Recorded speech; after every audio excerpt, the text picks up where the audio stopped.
Olá, tudo bem? O nosso trabalho vai ser sobre o nitossolo. Em nosso trabalho, iremos abordar vários pontos, como aspectos gerais do nitossolo, os horizontes A e B, as características específicas do nitossolo, as suas limitações agronômicas, as suas implicações para a agricultura, a mecanização e seus cuidados, a fertilidade e comparações com outros solos, o seu manejo do solo e o que plantar nesses solos. Bem, vamos falar então sobre o nitossolo. Ele também é conhecido antigamente como terra roxa estruturada. Esse solo está mais presente em áreas com relevo suave a moderadamente ondulado. Essa terra, ela é conhecida como terra vermelha, né? É uma terra muito buscada, foi muito buscada por os italianos imigrantes quando vieram ao Brasil. É uma terra onde se tem alta fertilidade e uma alta produtividade. Vamos falar agora sobre os horizontes A e B. Quando olhamos para o perfil do solo, notamos que o horizonte a camada superficial, está bem decapitado. Já o horizonte B, logo abaixo, é bem profundo e tem uma cor uniforme, o que nos indica que o solo é bem formado e não sofreu grandes variações de cor ou textura. Isso aqui é bem presente na imagem correspondente aqui. Agora vamos fazer uma comparação agora entre dois solos, o neossolo regolítico e o nitossolo, certo? Uma característica importante dos nitossolos é que não há presença de rochas perto da superfície, o que nos diz que não se trata de um neossolo regolítico. A profundidade do horizonte B, sem sinais de rocha, confirma que o solo é bem desenvolvido. Então aqui na imagem fica bem perceptível, né, que enquanto o neossolo regolítico você observa esses pedregulhos, essas pedras aqui na camada superficial, aqui no nitossolo você não observa a presença disso. E você, na verdade, no nitossolo você observa o horizonte B bem profundo, bem desenvolvido, que é uma característica inerente a esse solo, certo? Vamos por aqui. Uma das, umas caracter, uma, é, a caracteri- uma das características importantes desse solo que eu quero ressaltar é que os nitossolos mantêm seus micronutrientes, a ponto que os neossolos regolíticos não o conseguem. O que mais chama a atenção nesse solo é a sua cor vermelha intensa, típica de solos ricos em ferro. Esse alto teor de ferro vem de rochas máficas, como o gabbro, uma rocha de origem vulcânica. Agora vamos falar aqui sobre a estrutura desse solo. A estrutura do nitossolo é interessante, com uma estrutura em blocos, onde unidades se formam naturalmente.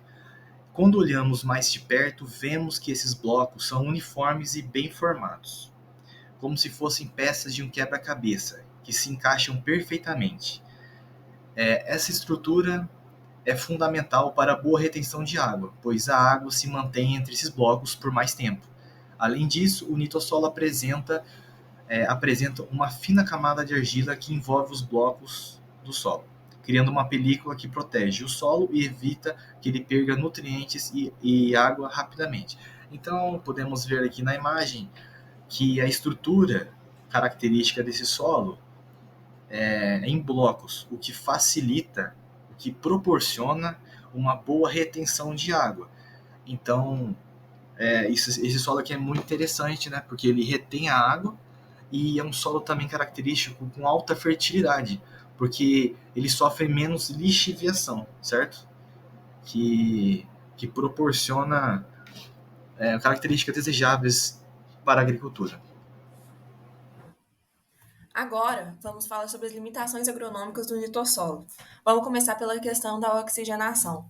Ao contrário de outros solos, o nitossolo não apresenta limitações no que diz respeito à quantidade de oxigênio disponível nas plantas, já que sua estrutura permite uma boa ventilação. Então, pode-se dizer que a aeração do solo é excelente para as raízes, porque a mecanização nesses solos em condições irregulares, aliado com o seu teor de argila, ajudam para que uma possível compactação, que consequentemente prejudicaria a aeração do respectivo solo, pode levar a problemas como o mau desenvolvimento das raízes das plantas. Quando olhamos para a capacidade de armazenamento de água, vemos que o litossolo se destaca. Ele tem uma boa estrutura para armazenar água, principalmente devido à sua estrutura em blocos. A água se mantém entre esses blocos, o que permite que o solo retenha mais água do que os outros tipos de solo, como o latossolo. Isso é uma grande vantagem, especialmente em período de seca, pois ele consegue manter a umidade por mais tempo. Por outro lado, essa estrutura também pode dificultar a infiltração da água no solo. Quando a água cai, ela pode ter dificuldades para penetrar nas camadas mais profundas, mas depois que ela entra, ela permanece ali, protegida. Essa característica ajuda a evitar lixiviação, ou seja, a perda de nutriente por lavagem, o que mantém o solo rico em nutriente por mais tempo. Segundo a Embrapa, o nitossolo pode apresentar alta ou baixa fertilidade natural, acidez ligeiramente elevada e teores variáveis de alumínio. Lembrando que quando a gente fala de solo com fertilidade alta, a gente está querendo dizer que são eutróficos, e com fertilidade baixa são os distróficos. Em áreas mais planas, o nitossolo, principalmente os de maior fertilidade natural e de maior profundidade, apresentam alto potencial para o uso agrícola. Já em ambientes de relevo mais declivosos, apresentam algumas limitações para o uso agrícola, relacionada à restrição da mecanização e à suscetibilidade à erosão. Agora, falando um pouco sobre as implicações para a agricultura, a mecanização e os cuidados a serem tomados. Podemos dizer que a serosidade e a estrutura em blocos, como vimos, trazem uma grande vantagem para o solo, mas também exige cuidados especiais no manejo agrícola. A primeira coisa que é importante observar é que quando o solo está seco, ele se torna bastante duro e difícil de se manejar. Se tentarmos passar com máquinas ali o solo, e se estiver em condições secas, ele vai se formar torrões grandes, que dificultam a plantação. A recomendação aqui é plantar pela umidade e aguardar pela umidade ideal do solo, o que pode ocorrer com a chegada da chuva ou através da irrigação. Esse é o momento ideal para realizar a mecanização, porque o solo estará com friabilidade adequada, ou seja, com a umidade que permite que as máquinas trabalhem sem formar esses torrões. Mesmo com essas facilidades, o terreno apresenta uma inclinação, o que significa que é suscetível à erosão. No nitossolo, a água infiltra melhor no horizonte A, que é mais poroso, enquanto o horizonte B, mais argiloso e firme, tem dificuldade para absorver a água. Isso faz com que a água se acumule na camada superficial e escorra pela superfície, provocando a erosão. A água não penetra completamente no horizonte B, o que contribui para a perda de solo e nutrientes. Em terreno inclinado, esse processo é mais intenso. Por isso, sempre que estivermos ali lidando com nitossolo em áreas inclinadas, práticas conservacionistas como o terraceamento e cobertura de solo são muito necessárias e bastante úteis. Quando comparamos o litossolo com outros solos, como o latossolo, por exemplo, que também é comum aqui no Brasil, vemos que ambos podem ter a mesma rocha de origem, o gabbro. No entanto, o litossolo ele tem uma capacidade maior de reter nutrientes, graças à sua estrutura em blocos e à presença de serosidade. O litossolo, portanto, conserva mais nutrientes no solo, o que faz dele um solo naturalmente mais fértil e menos suscetível à lixiviação. Se fizermos uma análise comparativa entre um litossolo e um latossolo, poderemos ver que o litossolo vai apresentar maior teor de nutrientes, o que favorece a produção agrícola, principalmente se for manejado de forma correta. Em relevos semelhantes, podemos notar a diferença entre o litossolo e o argissolo. O litossolo possui um maior teor de argila, menor gradiente textural, maior serosidade e a preservação de micronutrientes. Conforme recomendações da Embrapa, o manejo adequado dos litossolos exige uma correção de acidez para solos com pH baixo e para elevados teores de alumínio, bem como a adubação de acordo com a necessidade da cultura.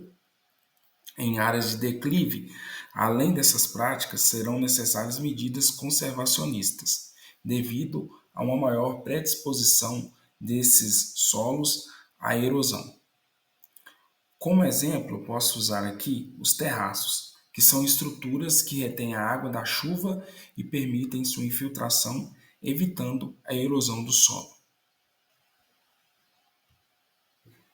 Após vermos as características do nitossolo, nós podemos fazer a pergunta: o que plantar em nitossolos? O nitossolo ele vai oferecer um leque de opções para o agricultor. Se o agricultor busca culturas perenes, como café, citros e eucalipto, ele se mostra um aliado valioso, proporcionando a retenção de água, algo que é essencial para o desenvolvimento desenvolvimento e produção dessas plantas. Para culturas anuais, como o arroz, o milho, o manejo do nitossolo exigirá um cuidado redobrado. A mecanização intensa comum nesse tipo de cultivo pode desencadear a erosão, um problema que demanda atenção e a implementação de práticas de conservação de solos adequada. Já a cana-de-açúcar, que é uma cultura semi-perene, encontra-se no nitossolo um ambiente de crescimento favorável, com técnicas de manejo apropriadas, como a manutenção de palhada e o terraceamento. É possível conciliar a qualidade do solo com a produtividade satisfatória. Além dessas culturas, também temos outras culturas, como hortaliças, leguminosas e frutíferas, né? Algo que pode ser cultivado em nitossolo. A escolha ideal dependerá de diversos fatores, como as características específicas do solo, o clima da região, né? A disponibilidade de recursos e as demandas do mercado, algo que é essencial quando o produtor vai escolher que tipo de cultura ele vai estar implementando na sua propriedade. Como vimos ao longo dessa apresentação, o nitossolo ele é um solo com grande potencial produtivo e é muito valorizado para o cultivo de culturas perenes e semi-perenes. Devido à sua ótima capacidade de reter água e nutrientes, né, isso se tornou e vem se tornando um diferencial para esse tipo de solo. Mas isso também exigirá um manejo cuidadoso, especialmente no que diz respeito à erosão e à mecanização do solo. Com a sua estrutura característica em blocos e a presença de serosidade, o nitossolo se revela uma excelente opção para aqueles que buscam terras férteis, com uma boa resposta ao uso de tecnologias modernas. No entanto, é fundamental ressaltar a importância da adoção de práticas agrícolas, no caso, práticas agrícolas sustentáveis e de conservação do solo, a fim de garantir a produtividade a longo prazo e preservar esse recurso que é algo, né, é um recurso natural que é uma coisa muito valiosa. Esperamos que este vídeo tenha proporcionado a você um melhor entendimento sobre as características do nitossolo e como ele pode ser utilizado de forma eficiente para aumentar a produtividade e sempre com responsabilidade ambiental. Os participantes do grupo, os apresentadores foram João Vitor Gasbarro Castellani Bento, Maria Eduarda Batista Labrude, David Rafael Marques. Os editores foram Pedro Henrique Venâncio Bondi, Carlos Alexandre da Silva e Cauã Poças de Carvalho. Muito obrigado.